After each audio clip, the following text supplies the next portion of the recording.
نگینا بنا دیا، صحرا کو مسکرا کے مدینہ بنا دیا، پتھر کو یوں تراشا نگینا بنا دیا، صحرا کو مسکرا کے مدینہ بنا دیا، سارے جہاں کے پھولوں کی خوشبو سمیٹ کے رب نے میرے نبی کا پسینہ بنا دیا، رب نے میرے نبی کا پسینہ بنا دیا۔ آپ حضرات کے سامنے بڑی محبت کے ساتھ مدعو کر رہا ہوں، ہمارے بزرگ تشریف فرما ہے شیخ الحدیث دارالعلوم عیدگاہ کبیر والا، بڑا سفر کر کے تشریف لائے ہیں، عالم بعمل شیخ الحدیث شمس العلماء۔ آپ حضرات کے سامنے تشریف لاتے ہیں، جناب محترم حضرت مولانا مفتی احمد حسن صاحب تشریف لائیں اور اپنے خیالات کا اظہار فرمائیں۔ حضرت مولانا مفتی احمد حسن صاحب۔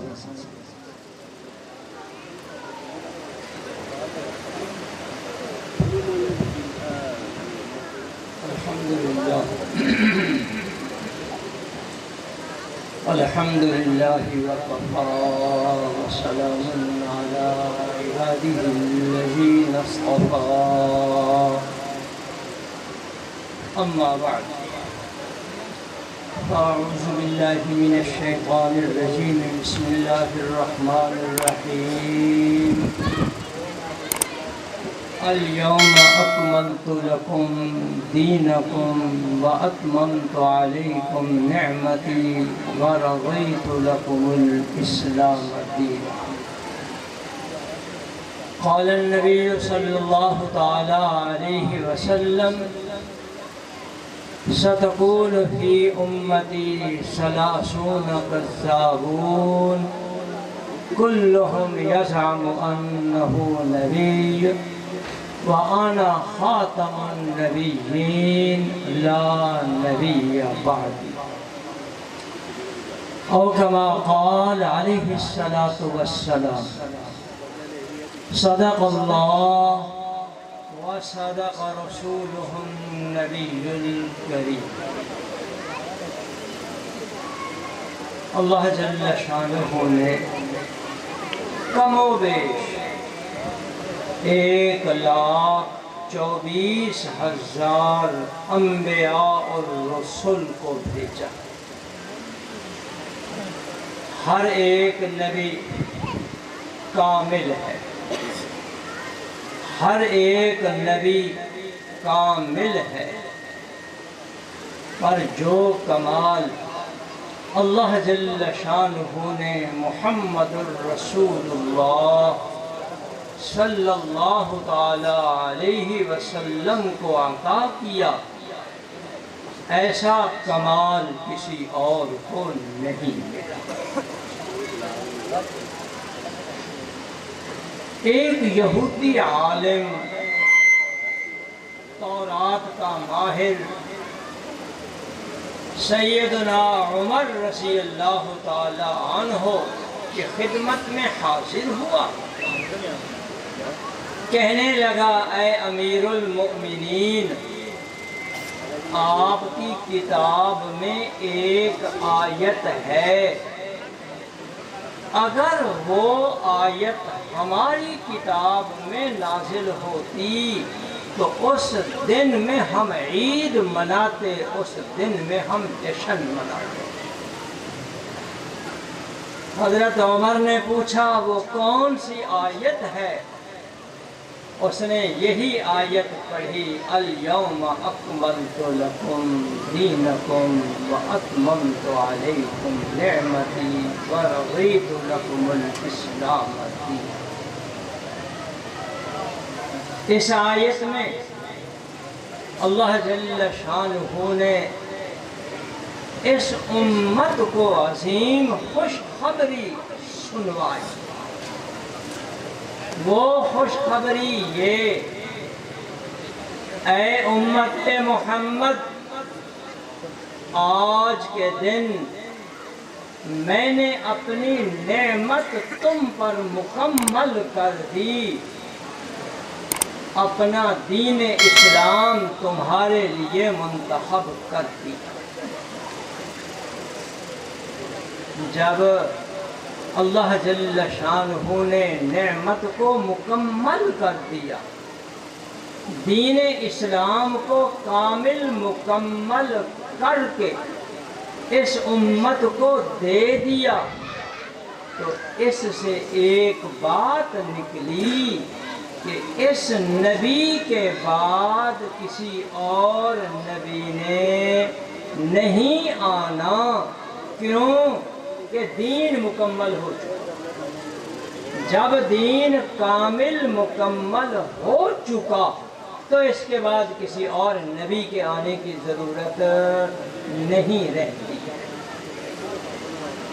اسی چیز کو یہودی نے سمجھا، کہنے لگا اگر یہ آیت ہم پر نازل ہوتی تو اس دن میں ہم جشن منایا کرتے، یعنی ختم نبوت کا تاج اگر موسیٰ کے سر سجایا جاتا تو اس دن کو ہم جشن مناتے، چونکہ آقا علیہ السلام کے مقدر میں یہ چیز تھی۔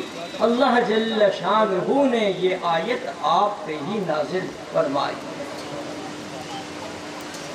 جب دین کامل ہے، نعمت مکمل ہو چکی ہے، اب کسی نبی کی ضرورت نہیں۔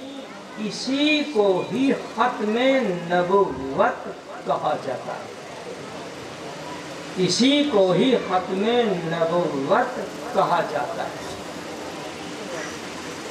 ختم نبوت کا مسئلہ، ختم نبوت کا عقیدہ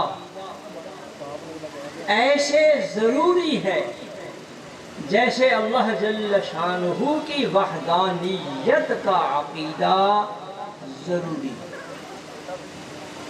ختم نبوت کا عقیدہ ایسے ضروری ہے جیسے محمد الرسول اللہ صلی اللہ تعالی علیہ وسلم کی رسالت کا عقیدہ ہمارے لیے ضروری ہے۔ ختم نبوت کا عقیدہ یہ بنیادی عقائد میں سے ہے۔ یہی وجہ ہے امت اس بات پر متفق ہے کہ ختم نبوت کا منکر، ختم نبوت کا منکر دائرۂ اسلام سے خارج ہے۔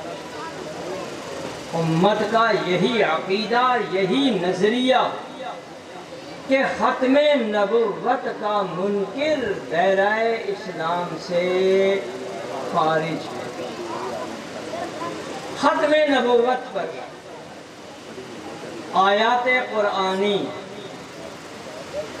ختم نبوت کے مسئلہ پر احادیث مبارکہ،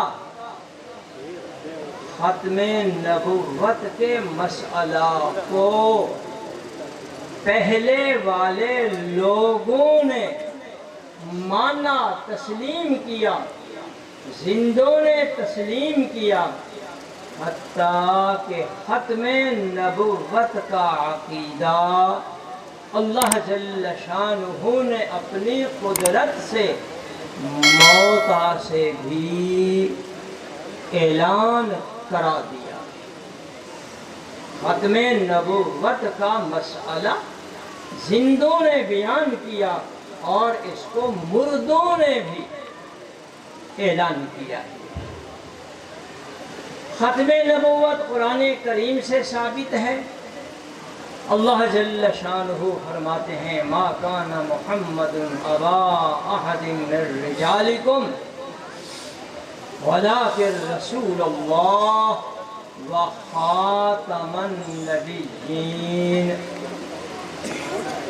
ختم نبوت احادیث شریف میں بھی ہے۔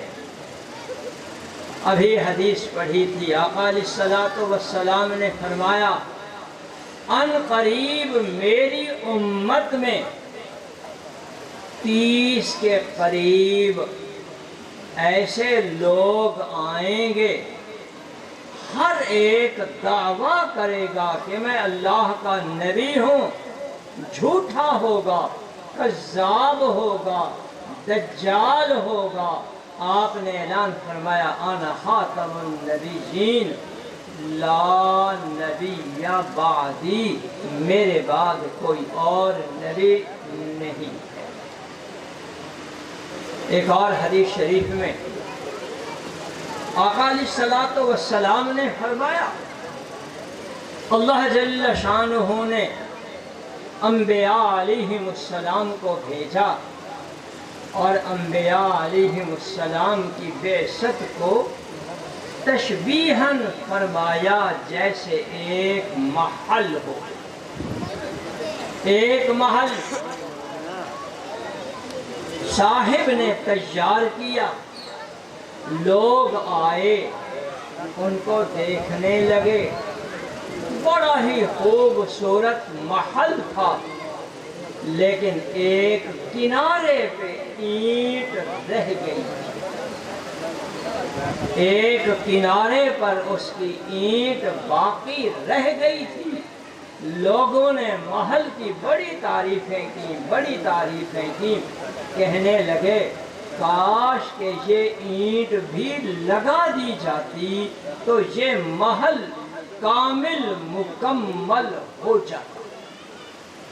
آپ نے فرمایا لوگوں، اس محل کی آخری اینٹ وہ میں ہوں، اس محل کی آخری اینٹ وہ میں ہوں۔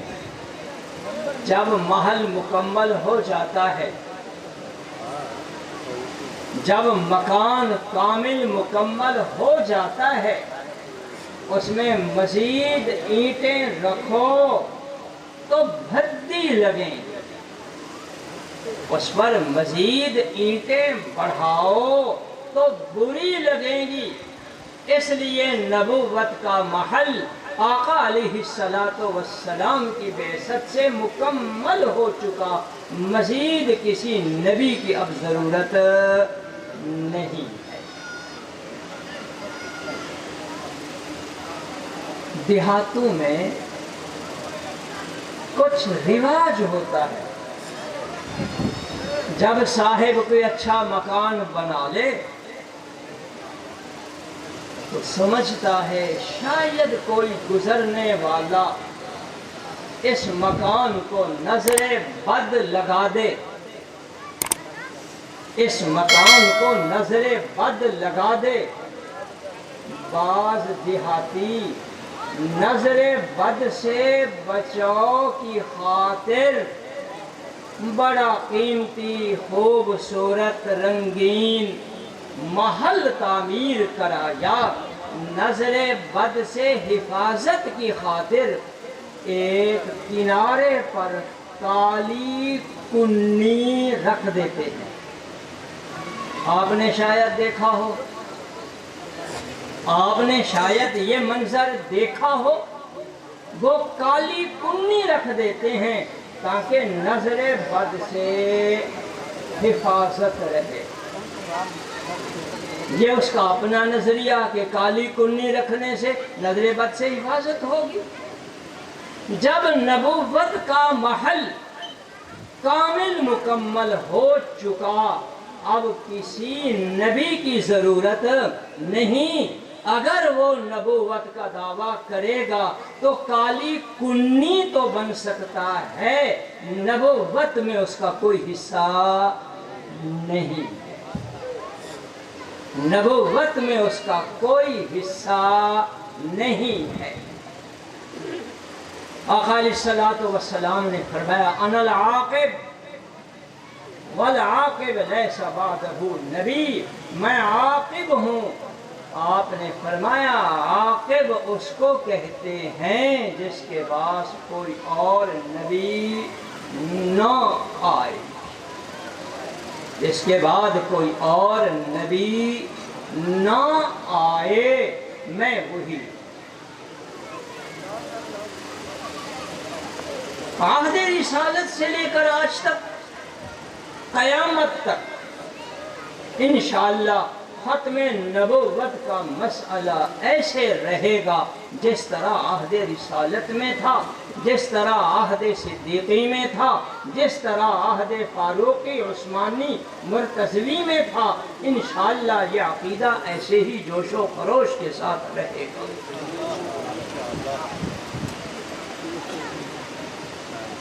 اسی طرح بعض موتا نے بھی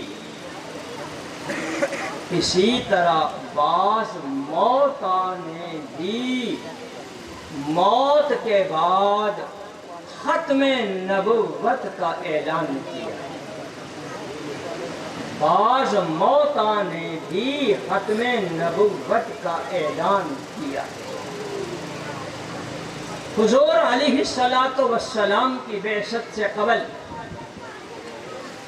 حضور علیہ السلام کی بعثت سے قبل اللہ جل شانہ نے خاص طریقے سے آپ کی بعثت کا اعلان کرایا۔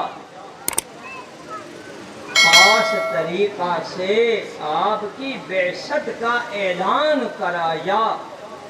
بت خانہ سے توحید کا اعلان کرایا۔ اسی طرح اللہ جل شانہ نے موتا سے بھی آپ کی ختم نبوت کا اعلان کرا رہے ہیں۔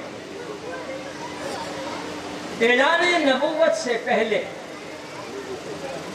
سیدنا عمر رضی اللہ تعالی عنہ فرماتے ہیں، اس وقت توحید کا کوئی نام لینے والا نہیں تھا، سارے کا سارا معاشرہ شرک کا تھا، مشرکانہ لوگ تھے، نظریہ رکھنے والے تھے۔ حضرت عمر بت خانہ میں چلتے چلتے پہنچ گئے۔ کچھ لوگ بچڑا لے کر کے آئے، بتوں کے سامنے ان کو ذبح کیا۔ جب بچڑے کے گلے پر چھری پھری، جب بچڑے کے گلے پر چھری پھری، اس بچڑے نے زوردار آواز سے ایک اعلان کیا، زوردار آواز سے ایک اعلان کیا۔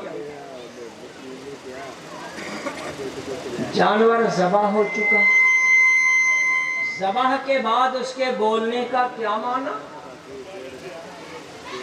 اور جانور کا عجیب و غریب اعلان کرنا، یہ بھی ایک عجوبہ تھا، یہ بھی ایک عجوبہ تھا۔ اللہ جل شانہ جس وقت اللہ جل شانہ جس وقت جو بلوانا چاہیں وہ قادر ہے۔ یہ اللہ کی قدرت ہے، اس کے سامنے کسی کو عقل کی رائے زنی کی کوئی گنجائش نہیں ہے۔ پانی کا خاصہ ہے، جب اس میں کوئی چیز مارو پانی ذرا جدا ہوتا ہے پھر فوری مل جاتا ہے۔ پانی کا خاصہ ہے، جب اس میں کوئی چیز مارو پانی جدا ہوا پھر فوری مل گیا۔ وہ ذات قادر ہے، وہ ذات قادر ہے کہ پانی میں ضرب موسوی لگی، پانی میں ضرب موسوی لگی، پانی علیحدہ ہو گیا، حتیٰ کہ 12 راستے بن گئے۔ حضرت موسیٰ اور اس کی قوم ساری کی ساری آسانی کے ساتھ وہاں سے گزر گئی۔ آدمی سوچے پانی کیسے راستہ دے گا؟ وہ پانی تو فوری ہی ملنے والی چیز ہے، کیسے وہ ایک طرف ہوا؟ اس ذات نے جو قدرت دی ملنے کی، اسی نے ہی اس کو قدرت دی راستہ بنانے کی، راستہ دینے۔ آگ کا خاصہ ہے جلنا، آگ کا خاصہ ہے جلنا۔ جب نمرود نے اللہ کے پیارے نبی ابراہیم کو آگ میں ڈالا، قُلْنَا يَا نَارُ كُونِي بَرْدًا وَسَلَامًا عَلَىٰ إِبْرَاهِيمَ، اس نے جلانا تو کیا، وہ حفاظت کا کام دینے لگ گئی۔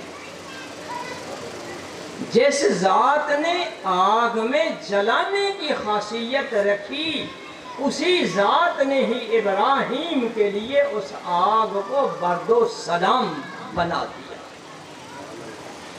اسی طرح جو ذات جانوروں کو بولنے کی طاقت نہیں دیتی، اگر ان سے کچھ کہلوانا چاہے تو کہلوا سکتی، قادر ہے، قادر ہے۔ اللہ جل شانہ قیامت کے دن انسان سے پوچھیں گے فلاں فلاں گناہ کیے تھے، انسان مکر جائے گا۔ اللہ جل شانہ فرمائیں گے کیا خیال ہے اگر تیرے اعضاء تیرے خلاف گواہی دینے لگ جائیں تو پھر مانو گے؟ وہ یہی سمجھے گا ہاتھ کا کیا کام بولنا، پاؤں کا کیا کام بولنا۔ اللہ جل شانہ زبان پہ مہر لگا دیں گے، اليوم نختم على افواہہم وتکلمنا ایدیہم وتشہد ارجلہم بما کانوا یکسبون۔ وہ ذات ہاتھوں کو بولنے کی طاقت دے اس پر قادر ہے، پاؤں کو بولنے کی طاقت دے اس پر قادر ہے۔ وہی ذات اگر جانور کو بلوائے ذبح کے بعد تو اس پر بھی وہ قادر ہے۔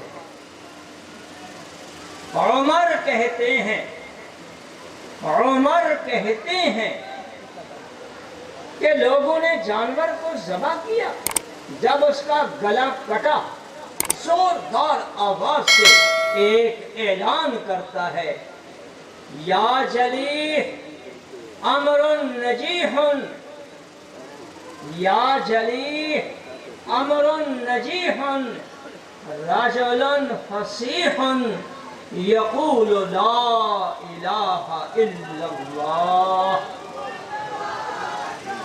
یا جلیح امر نجیح رجل فصیح یقول لا الہ الا اللہ۔ جلیح کا معنی ضدی، جلیح کا معنی ضدی۔ اے ضدی انسان، بڑی عجیب بات ہے، فصیح و بلیغ آدمی کہہ رہا ہے لا الہ الا اللہ۔ ابھی تک آقا علیہ السلام نے نبوت کا اعلان نہ فرمایا تھا، اس سے پہلے اللہ جل شانہ نے جانور سے آپ کی بعثت کا اعلان کرا دیا۔ عمر کہتے ہیں میں دل میں سوچنے لگا کہ کچھ ہونے والا ہے۔ تھوڑا ہی وقت گزرا، آقا علیہ السلام نے فرمایا قولوا لا الہ الا اللہ تفلحون، لوگو ایک اللہ کی وحدانیت کو مانو، اسی میں تمہاری کامیابی ہے۔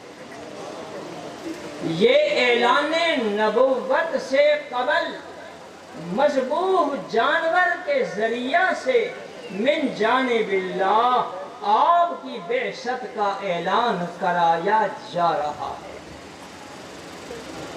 اسی طرح آقا علیہ الصلوۃ والسلام دنیا سے تشریف لے گئے، ایک فقیہ ہیں زید بن خارجہ رحمہ اللہ، مدینہ طیبہ کے اس دور میں 7 فقیہ تھے، ان کو فقہائے 7 کہا جاتا ہے، ان میں سے ایک زید بھی ہے۔ فوت ہو گئے، غسل دیا گیا، کفن دیا گیا، اسی حالت میں انہوں نے ایک اعلان کیا، مرنے کے بعد ایک اعلان کیا، وہ ذات اعلان کرا رہی ہے جو مذبوح جانور سے بھی بعثت کا اعلان کروا سکتی ہے۔ اعلان کیا، محمد الرسول اللہ النبی الامی هو خاتم النبیین لا نبی بعدی کان ذالک فی الکتب الاول صدقہ۔ محمد اللہ کے رسول ہیں، خاتم النبیین ہیں، اس کے بعد کسی اور نبی نے نہیں آنا۔ آپ کی ختم نبوت کا اعلان پہلی کتابوں میں بھی موجود ہے، اس کے بعد 3 بار کہا سچ ہے، سچ ہے، سچ ہے، اس کے بعد خاموش ہوئے کہ پھر نہیں بولے۔ اسی لیے کہا جاتا ہے ختم نبوت کا عقیدہ ہمیں قرآن دیتا ہے، ختم نبوت کا عقیدہ ہمیں حدیث دیتی ہے، ختم نبوت کا عقیدہ زندہ بیان کرتے ہیں، ختم نبوت کا عقیدہ بعض موتا بھی بیان کرتے ہیں۔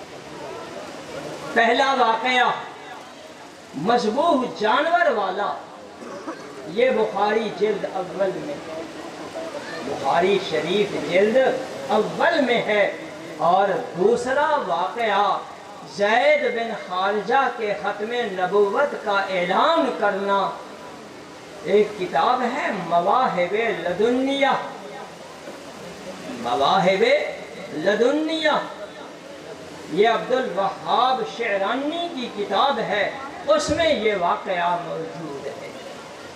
تو اس سے ہمیں یہی سبق ملا کہ ختم نبوت کا عقیدہ پختہ ہے، اس کا منکر دائرہ اسلام سے خارج ہے۔ قادیانی اس وقت ہمارے وطن عزیز میں جو فتنہ ہے وہ سب سے زیادہ خطرناک فتنہ یہ قادیانیت کا فتنہ ہے۔ سب سے زیادہ خطرناک فتنہ قادیانیت کا فتنہ ہے۔ یہ لوگ دائرہ اسلام سے خارج ہیں، عام اہل کفر سے یہ زیادہ خطرناک ہیں۔ یہودی ہے، یہودی سے پوچھو مسلم ہو، وہ کہے گا نہیں۔ ہندو سے پوچھو مسلم ہو، وہ کہے گا نہیں۔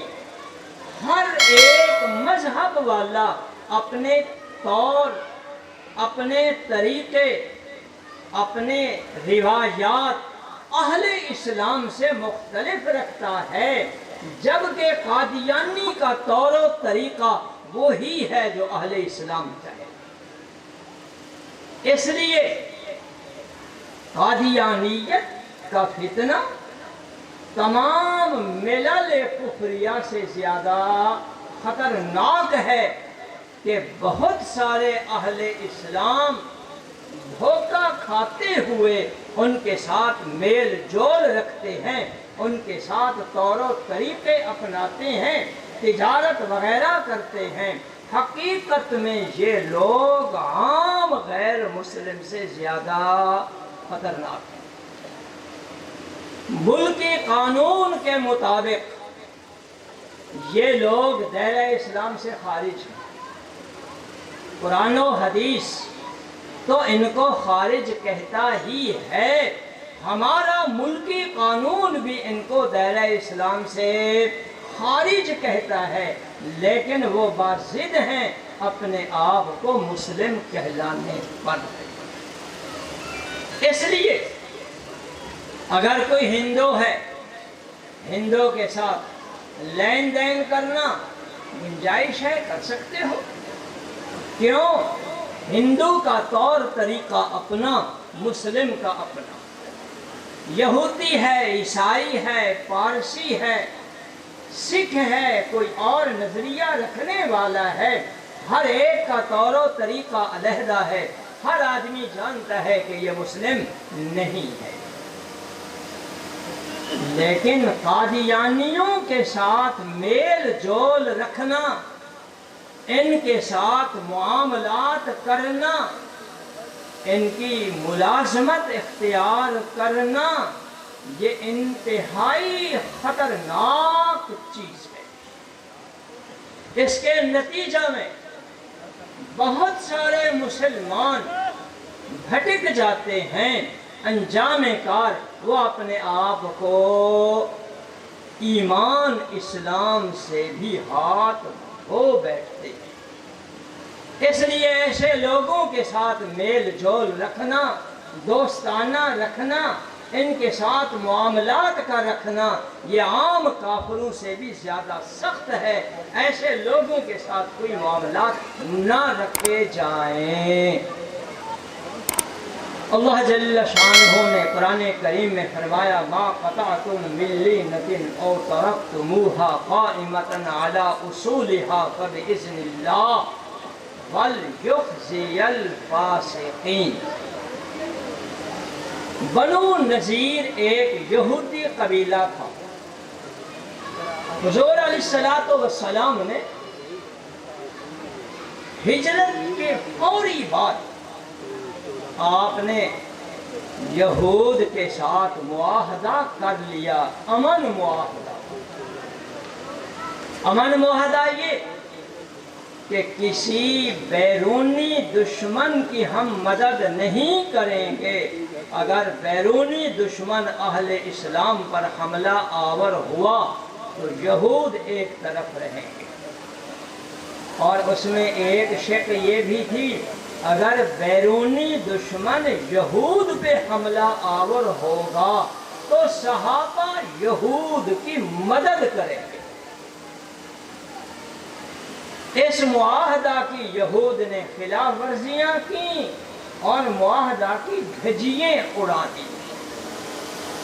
حضور علیہ السلام نے ایسے غداروں کو سبق سکھلانے کی خاطر ان کا محاصرہ کیا۔ بنو نذیر قلعہ میں بند ہو گئے، بنو نذیر قلعہ میں بند ہو گئے۔ بعض صحابہ نے ان کے باغات کو جلانا کاٹنا شروع کر دیا، ان کے باغات کو جلانا کاٹنا شروع کر دیا۔ یہ کیوں شروع کیا؟ تاکہ اس کفر کی طاقت کمزور ہو، تاکہ اس کفر کی طاقت کمزور ہو۔ تو کفر کی طاقت زیادہ تر دنیا کے اسباب پر ہوتی ہے۔ تو اہل کفر کی مصنوعات کا بیکاٹ کرنا، اہل کفر کی مصنوعات کا بیکاٹ کرنا، اہل کفر کے معاملات سے بیکاٹ کرنا، یہ بھی ان کی طاقت کو کمزور کرنے والی بات ہے۔ ہم اور تو کچھ نہیں کر سکتے، ہم اور تو کچھ نہیں کر سکتے، کم از کم یہ تو کریں کہ اہل کفر سے مکمل بیکاٹ ہو، مکمل بیکاٹ ہو۔ اللہ جل شانہ اس کہے سنے کو اپنی بارگاہ میں قبول فرمائے۔ وآخر دعوانا ان الحمد للہ رب العالمین.